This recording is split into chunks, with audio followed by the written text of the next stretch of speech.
coloquei aqui a salvação pela matemática.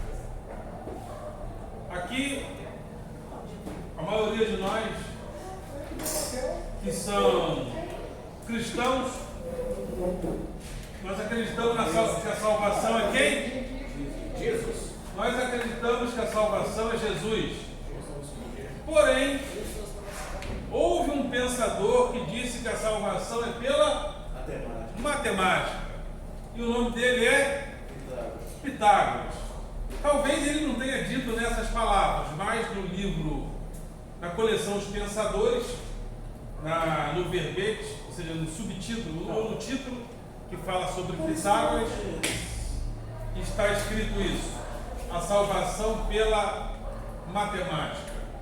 Porque o primeiro problema filosófico foi o problema cosmológico, meteorológico. Qual é a origem da natureza? Ou seja, a queda física, o começo ou o princípio da natureza.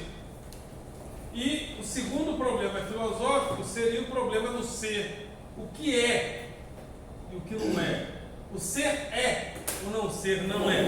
Mas antes de chegarmos neste problema, passamos por essa questão pitagórica chamada matemática. E para Pitágoras existe uma coisa chamada metempsicose. Já ouviu falar? Nunca ouviu falar? Não é isso? Não. Eu tenho certeza que vocês já ouviram falar da metempsicose. Porque a metempsicose é análoga à reencarnação. Então, a alma passa por estágios, né? Não é bem evolução, mas a alma vem várias vezes na Terra, segundo Pitágoras.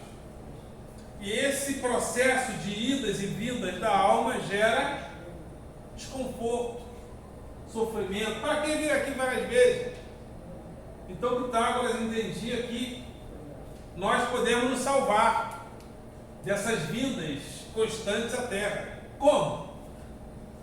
Pela matemática. Porque Então vou ter que vir várias vezes. Não estou fugindo. Então, se você não é bom em matemática, já sabe.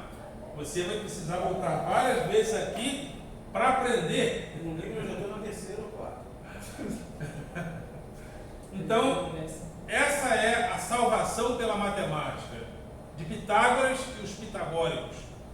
Então, ele entendia que o segredo do universo, da vida, do mundo, da Terra, enfim, são os números. Então, decodificando os números, você consegue, né, amadurecer, aprender e não vir várias vezes à Terra. Porque você descobrindo o número, você descobriria o segredo de tudo. Então Pitágoras pensava assim. E Pitágoras foi um grande articulador da maneira como nós pensamos a própria urbanização, né? A urbanização das cidades gregas, elas são muito delineadas numericamente.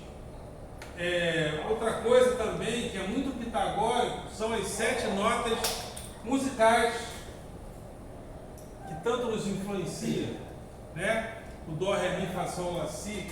Todas essas coisas são influências pitagóricas. Ou seja, a música é pura matemática, né? O ritmo é matemática pura.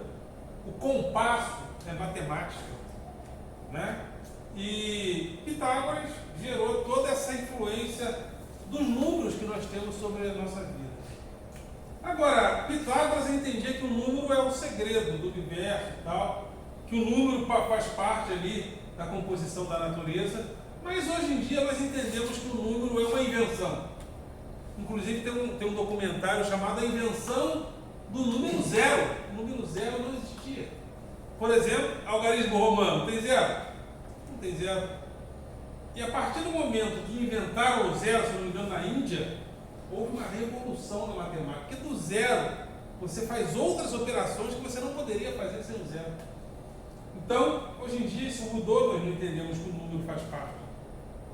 Mas, mesmo assim, o número é tão convincente, né? Você sabia que tem um número da beleza? Esse eu nunca O vi. número da beleza? Esse Existe inclusive uma máscara que a pessoa coloca no rosto. E se dá aquele número, significa que ela é bonita. Existem essas especulações, é claro, né? Então, se a máscara não couber, significa que você é feio. Tem essas especulações também, né? Mas o próprio padrão de beleza que a gente entende nas pessoas a pessoa tem que ter uma forma, né? Geralmente as pessoas bonitas, na nossa tradição ocidental, tem que ter o rosto levemente fino, nariz mais ou menos fino, cabelo mais ou menos alisado. Inclusive na Europa é proibido agora você exigir aparências no cabelo, né?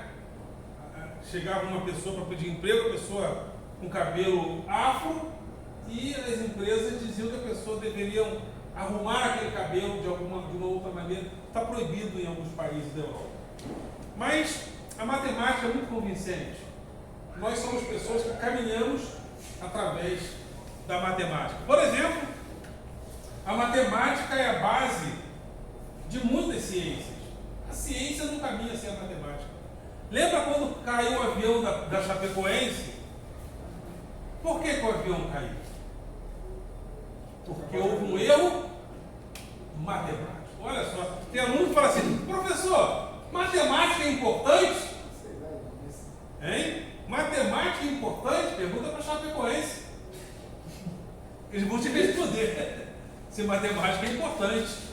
Porque se o cálculo não for feito com a quantidade exata de combustível, é aquilo que a física chama de tempo, né? Espaço e tempo. Você tem um tempo para o avião sair, um tempo para o avião chegar. Nesse espaço e tempo da saída do avião até a chegada, pode ser que na hora da chegada não dê para o avião descer. Então você tem que ter o quê? Reserva. E para economizar, o que o piloto, o dono do avião fazia?